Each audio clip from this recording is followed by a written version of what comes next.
What if every self-help message you've absorbed is truly damaging your life?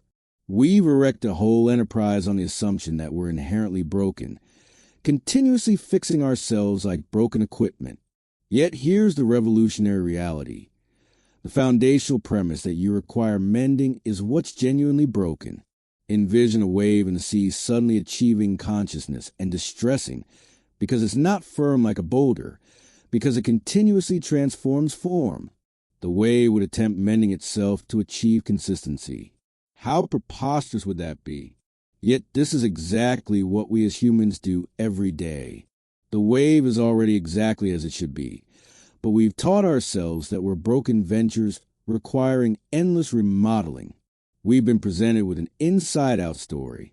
You contain challenges requiring solutions, components requiring advancement, and if you strive adequately and locate the proper approach, you can ultimately correct yourself and transform into who you should be. This tale is so ingrained in our culture that we hardly interrogate it. We assume our condition as infinite works undergoing improvement. But what if this core belief is wholly upside down? Here's something outrageous.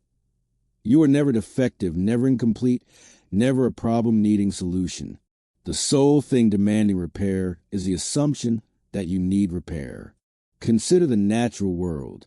When you look at a tree, you don't evaluate its branches as inadequate. The tree is magnificent exactly as it exists. It evolves and adjusts to its context, but doesn't organize summits about personal growth. We humans have developed this capacity to become our own critics and project managers. We glance in the mirror and perceive a renovation project needing labor. Trees also learning which direction to expand toward light, how to push roots further below. However, trees don't torment themselves about lacking height. They react organically to what existence offers.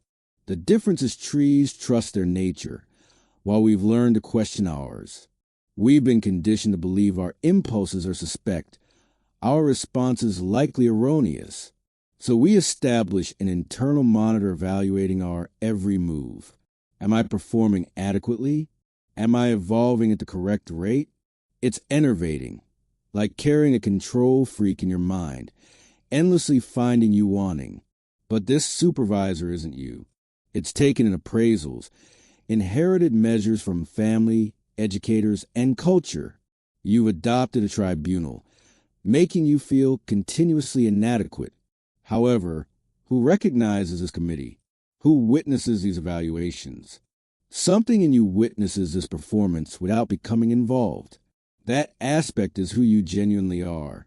You're not the ideas concerning yourself. You are the consciousness in which all this manifests like weather systems moving through sky. The sky is never hurt by meteorological events. Storms come and go, yet the sky remains infinite. In the same way, notions of inadequacy appear and vanish, yet your fundamental nature stays pristine. You can shift and flourish without the tale that you're inherently flawed. Watch children learning to walk. They tumble continuously. Do they create narratives about being defective? Certainly not. They get up and try again because walking looks fun. Learning emerges naturally, spontaneously without self-critique. Two approaches to evolution exist. One presumes you're damaged, like a technician repairing a defective motor. The other acknowledges you're already complete, like a gardener believing in natural evolution. The mechanic struggles while the gardener joins forces with nature. Most growth strategies are machine-like. We treat ourselves like robots requiring better software. Yet, what if you're more like a garden possessing innate intelligence? When you place confidence in this wisdom, you cease combating yourself. Rather than coercing yourself into frameworks, you allow your shape to emerge.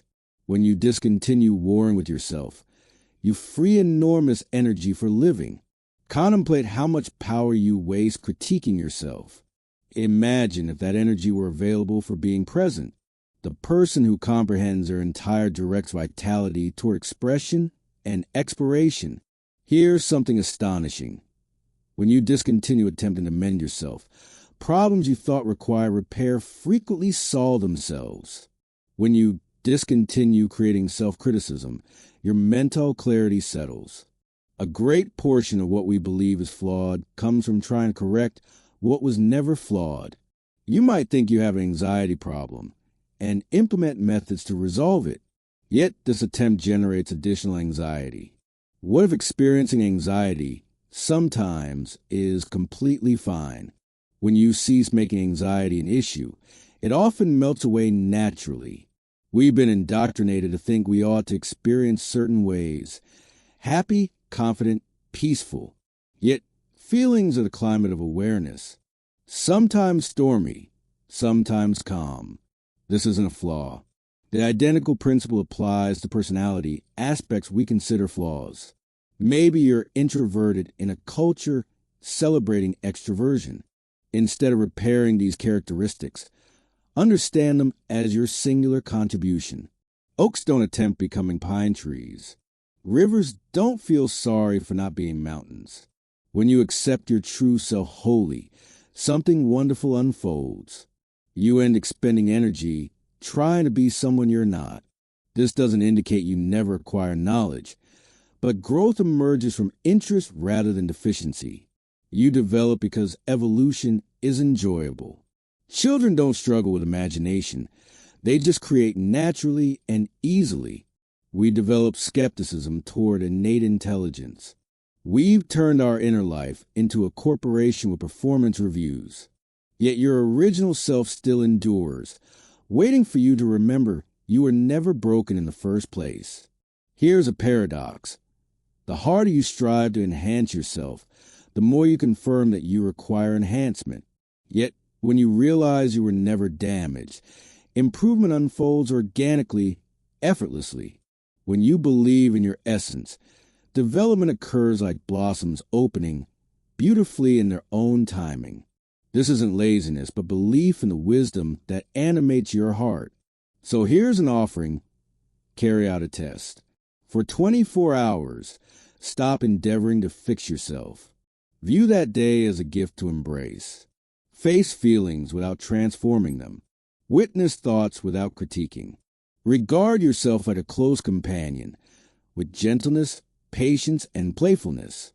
You might learn you're amazing exactly as you are. This is a secret. You were never defective. You're already full, already sufficient. You're not divided from existence. You are life showing itself as human, and existence is jubilation. We're all swells on the same ocean, each distinct, each whole, each fleeting. When you grasp this as living reality, you can at last ease into being yourself. Your authentic self is more magnificent than your imagined ideal. You don't need to transform into more lifelike, because you are life experiencing itself as you. The wave is the ocean playing at being a wave. If these words struck a chord with you, I cordially invite you to subscribe to the channel. Follow for more content that challenges conventional wisdom about self-growth and personal development, and post a comment below with the word whole to tell me you're ready to welcome your whole, undamaged nature precisely as you exist right now.